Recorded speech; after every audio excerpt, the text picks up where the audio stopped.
La Bible quotidien. Série de méditations quotidiennes tirées de l'ouvrage du pasteur Israël Leito, imprimé en octobre 2007 par la maison d'édition interaméricaine. Fais-moi entendre dès le matin ta bienveillance, car je me confie en toi. Fais-moi connaître le chemin où je dois marcher, car j'élève à toi mon âme. Psaume 143, verset 8.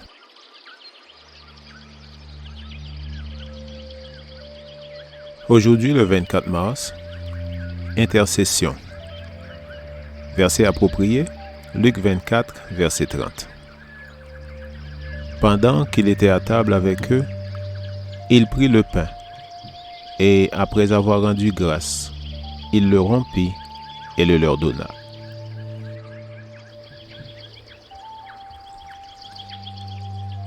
On reconnaît le plus facilement Jésus en cheminant avec lui. Lorsque le Seigneur emboîta le pas aux disciples qui se rendaient à Emmaüs, il est étonnant qu'ils n'aient pas reconnu sa démarche, ayant passé plus de 3 ans avec lui. Nous reconnaissons sans mal les pas d'un être cher, même dans l'obscurité. Ce ne fut pourtant pas le cas de ceux qui marchèrent avec Jésus. Ils ne le reconnurent que lorsqu'il prit le pain et pria. La Bible ne rapporte pas grand-chose sur les moments que Jésus passa en prière avec ses 2 disciples, mais ils suffirent pour que ces derniers reconnussent leur maître. Ils prêtèrent grande attention aux paroles de Jésus. La prière d'intercession nous rapproche de Dieu et de nos semblables. Nous nous identifions ainsi à eux et eux à nous. Chaque enfant de Dieu peut jouir du privilège de la prière d'intercession. Le Seigneur nous a dit où prier, comment prier, combien de temps passer en prière. Il a parlé des différentes formes de prière et des raisons de prier. En s'adressant à Pierre, il nous a montré que nous devrions fidèlement prier les uns pour les autres. Jacques 5, verset 16 souligne avec force la valeur de la prière d'intercession.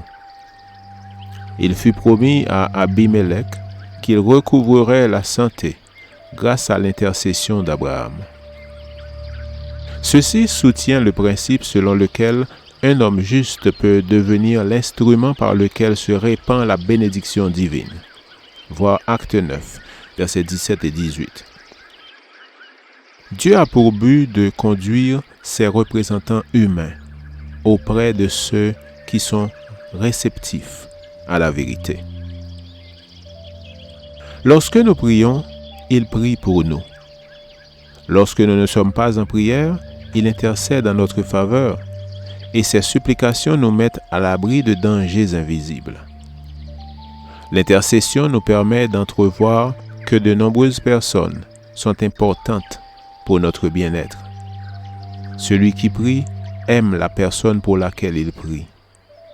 Dieu qui écoute la prière apprécie celui qui prie, car il voit son désintéressement. Et la personne pour laquelle on prie, voyant qu'on s'intéresse à son bien-être, en est réconfortée.